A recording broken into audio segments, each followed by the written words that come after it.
Hi, and welcome to P5 essentially. This is going to be talking about more sort of the physical security side and sort of policies and procedures and stuff like that that's used to keep networking stuff safe. This section's basically going to cover like a lot of different aspects of physical security, such as like key cards and stuff like that, biometrics, and some other things like backups and what have you. Because obviously that's kind of more as physical, because obviously you can take the backups off site and stuff. So it should be fairly straightforward, should be fairly interesting as well. But with that, I'm going to get straight into it. So. Essentially, what we're going to be talking about in these sets of videos is going to be essentially physical security, data backups and stuff like that, which is already sort of mentioned, and what happens in the case of an event where something goes majorly wrong. What's the recovery plan for this? So obviously we'll start with physical security. So um, physical security is one of the biggest issues with network security. A lot of people seem to think that it's to do with just the software side and people hacking in and stuff like that. But obviously, there is a big risk for people just literally walking through the door and tampering with it or nicking stuff or whatever. So physical security, especially for larger networks like say Google or something like that, needs to have a lot of security around it to make sure nobody's going to just be walking in and out and messing about with the servers or network equipment. Um, so obviously, to sort of alleviate this problem, because a lot of people still need to go into the server room or networking equipment or what have you, and do any maintenance or change something or what have you. You need to regulate who's coming in and out. Now, obviously, there's numerous ways you can do this, and this is what you'll need to talk about when you're talking about your assignment. So obviously, key cards a big one. We used to use key cards at the college, where you could scan in, and they took that out. Whether they've put this back in by the time you've watched this video, I don't know. But essentially, you use the cards, your student cards that you get, and you'd swipe them to get indoors, and it would recognise that obviously you're one of the students, and then let you into the building. And obviously, that's to stop other people coming in. Now, that's fine.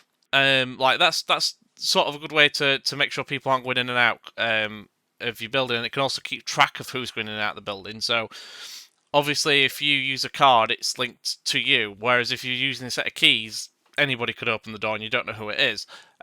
So key cards are good to sort of track who's going in and out, essentially, and it can be used for logging of entry. So logging of entry is quite a useful thing to have, just to make sure you see who's going in and out, etc. Problem with this though, so if you're using this thing where you can check when people are going in and out and what have you, what's the main issue of this? Because obviously, if you're using a key card, what's to stop somebody else using your key card? Like, that's quite a big issue. It depends on obviously numerous different things, because if somebody does use your card, at least it gets tracked back to you and you know that it's your card that's either been stolen or used for whatever. And it's a bit easier to track back when you might have lost it and stuff like that. So it is easier to sort of connect the dots, as it were, when you're trying to figure out who's broken into your networking equipment. But obviously, if you're just using keys, like I said, you can't really track that. Yeah, physical security. Obviously, there's more than just that. You could have like other, um, security around this, and this is what you'll need to talk about. So, physical security obviously is that. It can also be literally hiring people to secure it. So, like security guards stopping people from going in and out. You could also have stuff like biometrics, which I'm going to talk about in a minute. But there's a lot of different things you can use to stop people from going in and out of your building. And what you'll need to do is just talk about like what's the pros of some of them, what's the cons of some of them. Because obviously, if you use security guards, which you can, and obviously they should be quite good at the job. Obviously, that costs a lot of money because you're paying somebody's salary essentially to look after your stuff, and you got to put a lot of trust in them. Whereas when you put in trust into a machine, it's a little bit different. So obviously, with physical security, there's also biometrics. So biometrics is just you being authorized onto a network system, usually through like fingerprints or facial ID, something that's unique to you, essentially. And obviously, there's stuff like voice recognition and stuff like that as well, which is also coming to general use now as well. And it's becoming more and more used because obviously you the person have to be there to open the door. It can't just be, anybody walking up with your key card or your keys to open a door. Um, Obviously, bits of information like that are more or less virtually impossible to replicate. It's not impossible, completely impossible. People can still obviously steal your fingerprints or say use some sort of specialist software to replicate your face and stuff like that. So and obviously there's a lot of things to do with deepfakes now where people are changing faces and changing voices, so they change through AI. So it is becoming more of an issue now that biometrics can be cracked. But we're still in a phase where biometrics are still fairly secure, and it's not going to be anytime soon where AI can crack it in the next sort of few years anyway. But after sort of 5-10 years, it might be that AI have cracked all this stuff and it's biometrics are going to be useless.